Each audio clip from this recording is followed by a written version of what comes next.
Hello friends, আপোনালোকক আমাৰ tech support নাবিনাতে YouTube চেনেলটোলৈ স্বাগতম জনাইছোঁ। ফ্ৰেণ্ডছ, আপোনালোকে হয়তো যোৱা কেইদিন ধৰি আপোনাৰ নিউজ বা ছ'চিয়েল মিডিয়া প্লেটফৰ্মত আপোনালোকে নিউজ এটা পাইছে যে অসম চৰকাৰে ফ্ৰী ট্ৰেক্টৰ বিতৰণ কৰি আছে।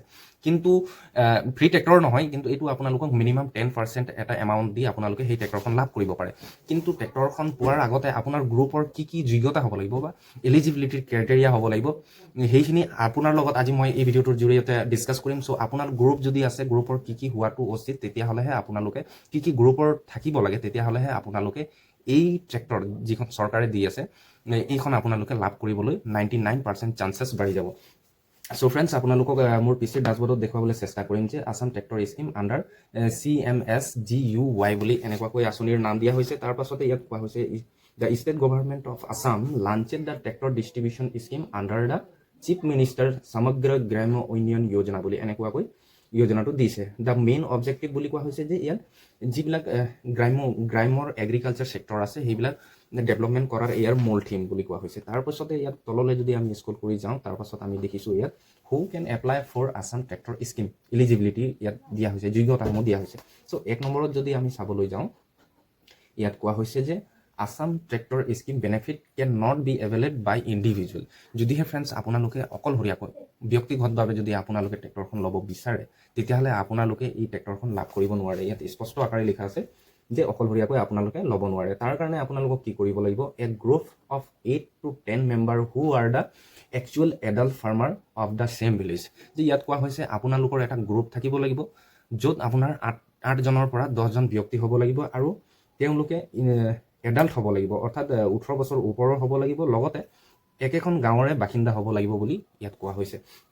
তাৰপিছতে 3 নম্বৰ অপশ্যনত যদি আমি চাবলৈ যাওঁ, 3 নম্বৰ অপশ্যনত কোৱা হৈছে যে in order to eligible for the tractor scheme the group should have a common bank account and will apply jointly with signature of each member on the application from preferable along with particular of land crop cultivation.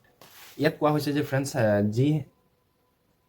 যিসকলে ইয়াত ট্ৰেক্টৰৰ বাবে আবেদন কৰিব তেওঁলোকৰ এটা bank account, joint bank account থাকিব লাগিব আৰু প্ৰতিটো মেম্বাৰে এই ট্ৰেক্টৰ ফৰ্মখনত ছিগনেচাৰ কৰিব লাগিব বুলি ইয়াত কোৱা হৈছে। তাৰপাছত 4 নম্বৰ অপশ্যনত যদি আমি চাবলৈ যাওঁ, ইয়াত কোৱা হৈছে যে the applicant group should not have মোৰ দেন 1 মেম্বাৰ ফ্ৰম 1 ফেমিলি। যে ইয়াত আৰু এটা ক্ৰাইটেৰিয়া কোৱা হৈছে যে যদিহে আপোনাৰ গাঁৱৰ সকলো বাসিন্দা হয়, বেলেগ বেলেগ ঘৰৰ হ'ব লাগিব, কিন্তু একেটা ঘৰৰে 2জন ব্যক্তি হ'ব নোৱাৰে বুলি ইয়াত কোৱা হৈছে। একেখন গাঁৱৰে হ'ব, কিন্তু একেটা ঘৰৰে 2জন ব্যক্তি এই গ্ৰুপত থাকিব নোৱাৰিব।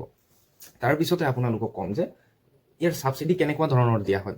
ইয়াত কোৱা হৈছে যে প্ৰভিজন অফ ছাবচিডি বুলি কোৱা হৈছে 70% ছাবচিডি মেক্সিমাম অফ ৰুপিছত যদি আমি ইয়াক কনভাৰ্ট কৰোঁ তেতিয়াহ'লে 5.5 লাখ, অৰ্থাৎ 70% will be provide to the selected group on the price of the tractor unit including implement to implement. যে ইয়াত কোৱা হৈছে আপোনালোকক চৰকাৰে দিব 70% আৰু 20% অফ এমাউণ্ট বেংকে আপোনাক লোন হিচাপে দিব, আৰু বাকী যিটো 10% হৈ গ'ল সেই 10%টো আপোনালোকৰ গ্ৰুপে সেই টকাটো দিব লাগিব। অৰ্থাৎ ইয়াত 100%ৰ টকাৰ ভিতৰত আপোনাক চৰকাৰে দিব 70%, বেংকে আছে লোন হিচাপে দিব আপোনাক 20%, 70 আৰু 20 হৈ গ'ল 90, আৰু থাকি গ'ল 10%। সেই 10%ৰ এমাউণ্ট যিমান হ'ব আপোনালোকে সেই এমাউণ্টটো পে'মেণ্ট কৰিব লাগিব। চ' ফ্ৰেণ্ডছ, আপোনালোকে হয়তো বুজিব পাৰিছে ইয়ালৈকে যে এই আঁচনিৰ জৰিয়তে যদি আপোনালোকে ট্ৰেক্টৰ লাভ কৰিব বিচাৰে, তেতিয়াহ'লে আপোনালোকক এইকেইটা এলিজিবিলিটি অৰ্থাৎ যোগ্যতা হোৱাটো দৰকাৰ, তেতিয়াহ'লেহে আপোনাৰ ট্ৰেক্টৰ পোৱাৰ চান্সেছ 99% বাঢ়ি যোৱাৰ আশা থাকে।